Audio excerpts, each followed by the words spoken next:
Anytime I'm watching any of these shows, and especially now because we've since, I mean, you could trace it back to the Bryan Singer X-Men movies when those came out, and Blade, like those are like the start of the big comic book movies and TVs and everything too. But it was really once Marvel and MCU started to pick up in, I think, 2000 and, well, even Dark Knight into this 2007, 2008, whenever that was.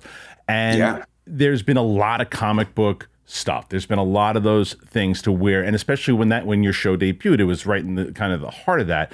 So it's like when you're doing that, you're obviously going to be compared to Marvel, compared to DC. How do you stand out? And that's what I like about this show. I'm always looking for characters and not just, well, it's people with superheroes. Because I'll be honest, when I first heard it, I'm like, well, it's like another X-Men thing, and it's not. It's not an X-Men thing at all. They're in a school. They have a kind of, it's like a warped Professor X, but that's really it. But did you have those kind of feelings going into it, like a comic book thing? I know that's hot right now, but is that something? Were you hesitant at all doing comic books, or you're like, no, what's the story?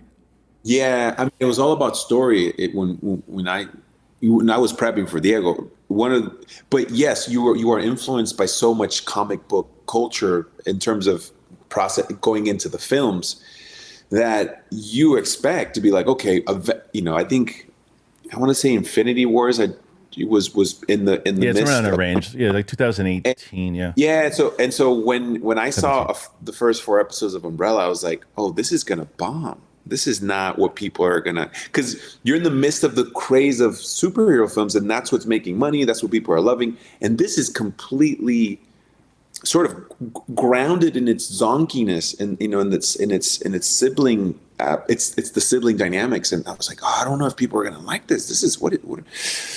But that was, I mean, when I go back to the first season, it was about just human relationships, and it was about trying to ground these characters in a really absurd world that eventually, what's I'm sort of realizing, people connected to that, because I know that one of the things about Diego was he needs to feel like he's in danger. And doesn't have to be physical danger, but it could be vulnerability. It could be, is he gonna be able to fight these demons and get over himself to hopefully him and the siblings to save the world, and that's the obstacle, I feel. Yeah, and and you can see that. I mean, so talk to me a little bit about approaching the role of Diego, because you kind of touched on it a little bit there with how they're all challenged. All the siblings are challenged, and all of them are going through. And that was also what I was, I don't want to say worried about, but when I was going into it, because I also watched The Boys, and I think that what The Boys did is do that exactly what you're talking about. How do you do it differently, right? And I think The Boys did it differently. And the concern I had, I was like, well, but they're not all going to be just like dicks to everybody now, and like human beings in general, and they're going to be bad people, because a lot of the people in The Boys are just miserable. Like I have that in The Boys, and they're not. They care about each other very much. They're dicks to each other, but they care about each other very much, and like you are with siblings, And I think that was so important. But with Diego though, how do you approach his character, his trauma, the things that he's going through? Like, how much did you have before kind of going into it, and then what do you think you've took with you continuing into season 4?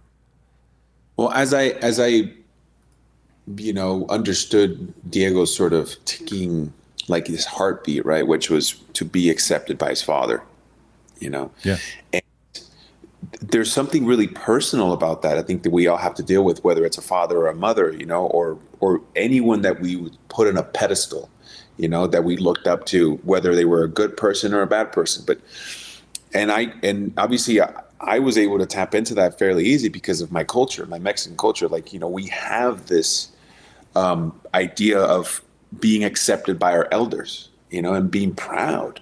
And not getting that can drive us insane, and it can make us do some really weird and damaging stuff to other people, because all we want is the approval. And so to me, Diego was sort of his heart, but obviously through that he just wanted to be loved by his father, and he never got that.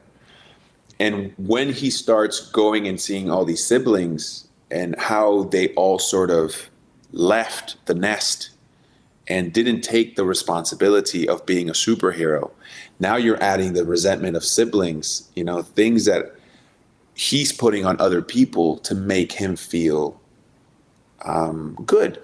And one of the best ways that I always knew from Diego was like the only way he got attention was by getting angry.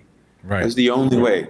And so when it's like, I need to feel loved. I need to attack someone right now, and that was the first season how I was sort of trying to approach it, aside from the physical aspect of like learning Taekwondo and doing these physical activities to make sure that I sort of embodied the character from his heart perspective.